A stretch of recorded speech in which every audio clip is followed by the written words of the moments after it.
canal Rafa Melo, estamos de volta para mais um vídeo. Você já sabe, colhe esse dedo no like, ajude muito o nosso canal, continue compartilhando os nossos conteúdos. Se você ainda não é inscrito, aqui embaixo você se inscreve, ativa o sininho para receber todas as nossas notificações. Não se esqueça de seguir as redes sociais do canal, tá passando aqui embaixo, e faça parte do clube de membros. Tem informação interessante nesse vídeo.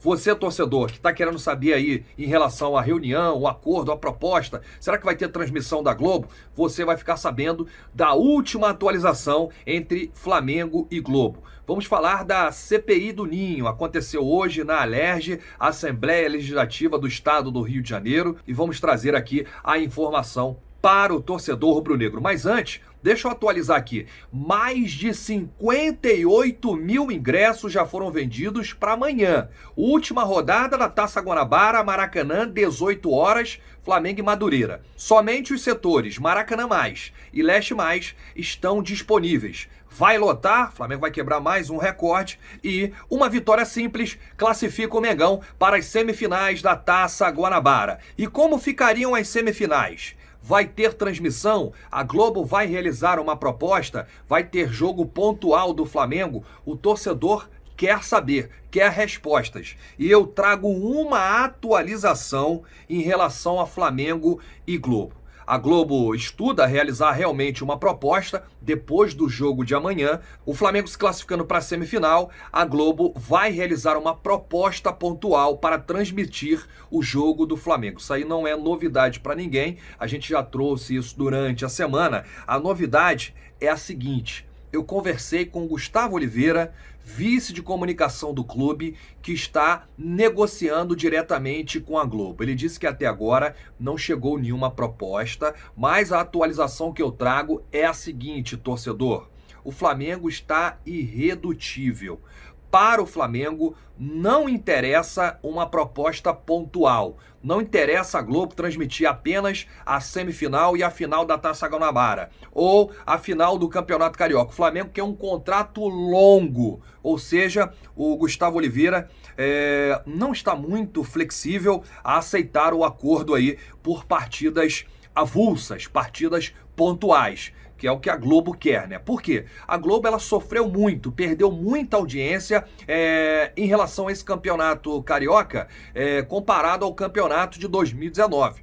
A Globo transmitiu todos os jogos do Flamengo no Campeonato Carioca em 2019. A Globo paga aos clubes aqui do Rio, Fluminense, Botafogo e Vasco, 18 milhões por temporada, ou seja, 18 milhões por ano, por transmissão do Campeonato Carioca. O Flamengo, por sua vez, teria pedido 80 milhões. Sem o Flamengo, os números da audiência da Globo despencaram. Só para você ter uma ideia, torcedor rubro-negro, em 2019, a emissora teve média de 20 pontos por partida e share de 42%. O que são share? São as TVs ligadas no canal no momento do jogo. Já este ano, os números estão em 17 pontos com 35% de share, ou seja, teve uma queda significativa. Caso não haja acordo, você só vai assistir o Flamengo na TV no próximo dia 16 de fevereiro, a final da Supercopa do Brasil entre Flamengo e Atlético Paranaense, na capital federal,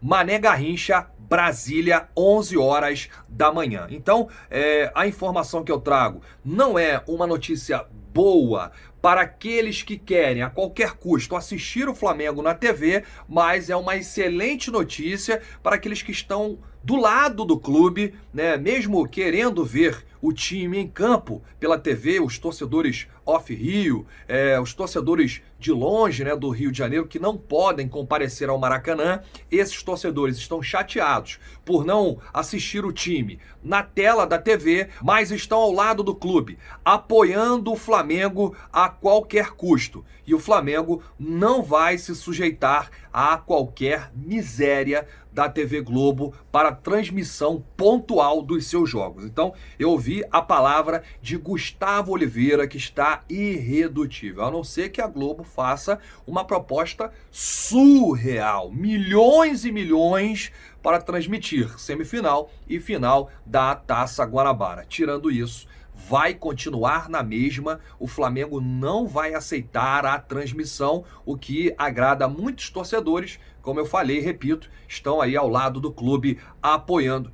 Eu sou um deles, hein? Tô levantando aqui, ó, a bandeirinha. Estou com o Flamengo nessa daí. Não pode abaixar a cabeça para a Rede Globo. E agora a gente entra num assunto delicado. O incêndio no Ninho, que amanhã completa 1 ano. Eu tenho muita dificuldade para falar sobre o assunto. Há 1 ano atrás, no dia 8 de fevereiro, eu estive no Ninho, na maior tragédia da história do clube. Eu senti e vivi muito isso na pele, até porque eu perdi um amigo.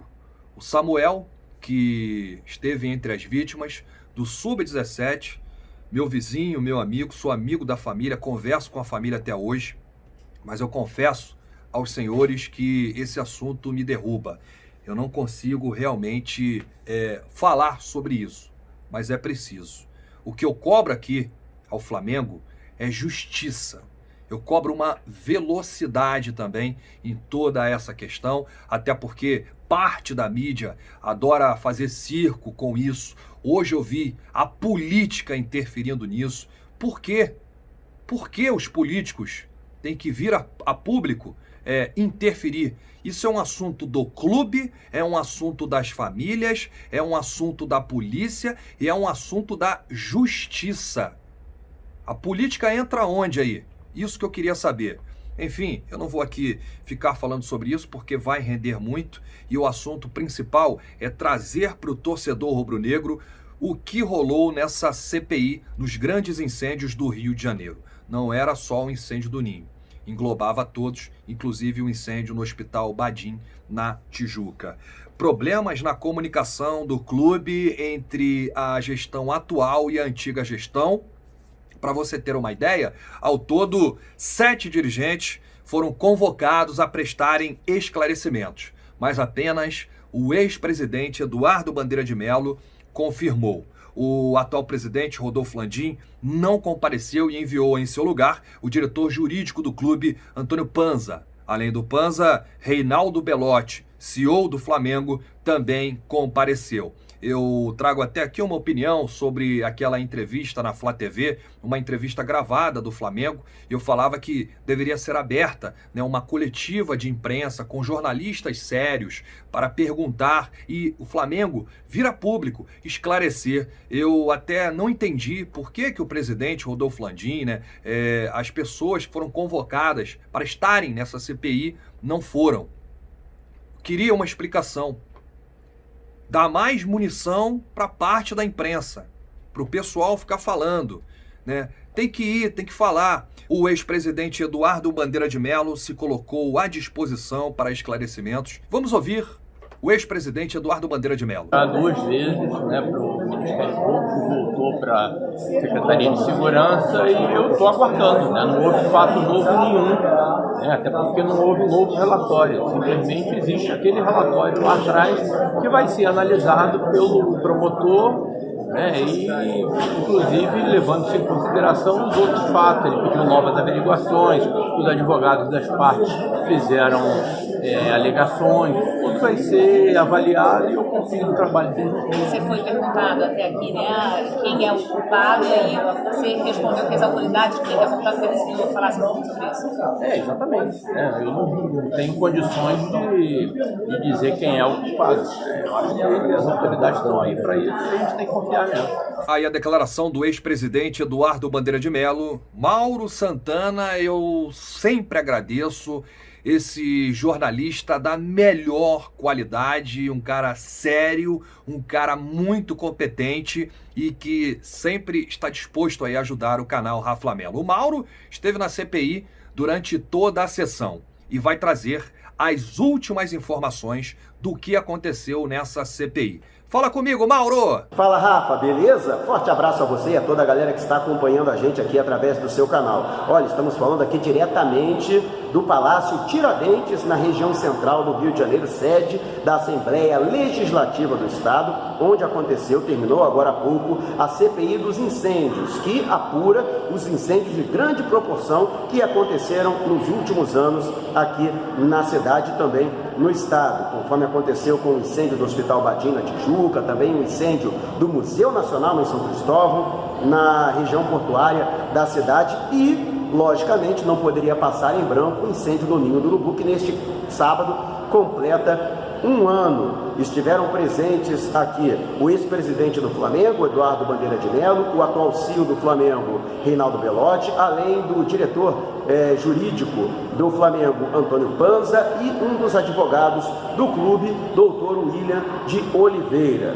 Convocados não compareceram o atual presidente Rodolfo Landim e o vice-presidente geral e jurídico do Flamengo, Rodrigo Dunche, que alegaram outros compromissos, mas eles já foram convocados para a próxima sessão, que acontece daqui a uma semana, na próxima sexta-feira, e caso novamente não compareçam, haverá o pedido de uma condução coercitiva, ou seja, será encaminhada uma diligência ao domicílio apresentado pelos dois, e caso eles se recusem a prestar depoimento, serão encaminhados ao local, se necessário, com o uso da força. Assim, se configura a condução coercitiva. Além desses integrantes do Flamengo, Alexandre Vorobel, que é o ex-vice-presidente de patrimônio, também foi convocado e não apareceu, e será também reconvocado para a próxima sessão. Também já foram pedidos os comparecimentos dos antigos CEO do Flamengo, Fred Luiz e Bruno Spindel, este último que ainda ocupa cargo no Flamengo, ele que é o atual diretor executivo de futebol, na pasta comandada pelo vice-presidente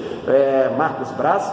E também estiveram várias autoridades presentes, representantes do Ministério Público do Trabalho, do Ministério Público do Rio de Janeiro, da Polícia Civil do Rio de Janeiro, do Corpo de Bombeiros do Estado do Rio de Janeiro, além também da presidente da Comissão de Recursos Humanos, da Alerj, além dos integrantes da CPI, Alexandre Knoploch, que é o presidente da CPI, e dos outros dois integrantes, o Jorge Felipe Neto e também o Rodrigo Amorim. Também estiveram famílias das vítimas, como o Edson e a dona Sara, que são pais do garoto Pablo Henrique, uma das 10 vítimas do incêndio no Ninho do Urubu no ano passado, e também advogados desses dois pais, uma advogada também de outra família e também um advogado dos sobreviventes, que também estão neste processo de negociação com o Flamengo para respectivas